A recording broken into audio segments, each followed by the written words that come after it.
అంటేనే ఆదిపరాశక్తి. అమ్మ ఒక్కో సందర్భంలో ఒక్కొక్క అవతారం ఎత్తి రాక్షసులను సంహరించి లోకానికి మేలు చేకూర్చింది. ఆదిపరాశక్తి అంటేనే ఉగ్ర రూపం.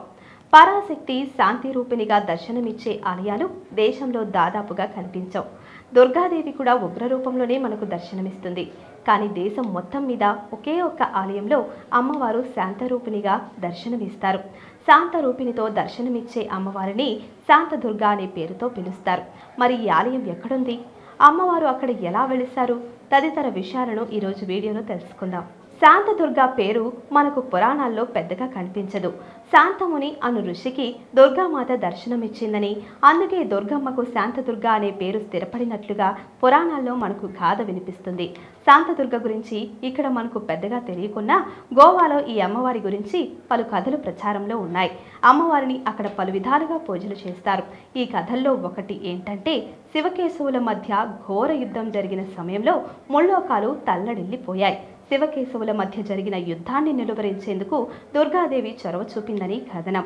ఈ కథనం ప్రకారం శివకేశవులను నిలువరించేందుకు రంగంలోకి దిగిన దుర్గాదేవి ఒక చేత్తో విష్ణుమూర్తిని, మరో చేత్తో మహాశివుడిని పట్టుకుని పోరుని నిలిపివేస్తుంది. ఈ కథ గురించి తెలుగు రాష్ట్రాల్లో తెలియకున్నా గోవాలో మాత్రం దీని గురించి పెద్ద ఎత్తున చెప్తారు. సుమారు 500 ఏళ్ల క్రితం కావలం గ్రామంలో ప్రతిష్ఠించారు. 500 ఏళ్ల క్రితం ప్రతిష్ఠించిన ఈ శాంతదుర్గ విగ్రహంలో శివకేశవులను శాంతింపజేస్తున్నట్లుగా గమనించవచ్చు. ఈ గ్రామం చుట్టుప్రక్కల ప్రాంతాల్లోని పుట్టలను కూడా శాంతదుర్గకి ప్రతిరూపంగా భావించి పూజిస్తూ ఉంటారు. గోవాలోని స్థానిక తెగకు చెందిన పలువురు సంతేరి అనే గ్రామదేవతను పుట్ట రూపంలో కొలుచుకునేవారని, ఆ తరువాత అమ్మవారు శాంతదుర్గగా మారిందని స్థానికులు చెప్తున్నారు.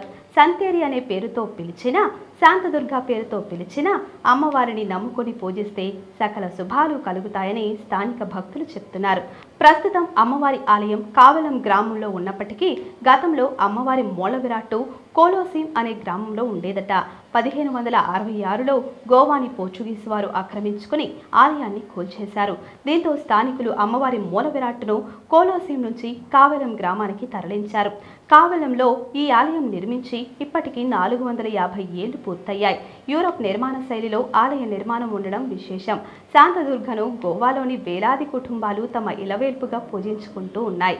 అమ్మవారి కోసం ప్రత్యేకంగా కావలంలో సంస్థానాన్ని ఏర్పాటు చేశారు. ప్రస్తుతం ఈ సంస్థానమే కావలం ఆలయం విధి నిర్వహణను చూసుకుంటోంది. పనాజీ నుంచి 33 కిలోమీటర్ల దూరంలో ఉన్న ఈ ఆలయాన్ని సందర్శించేందుకు లక్షలాది మంది భక్తులు గోవాకు వస్తూ ఉంటారు.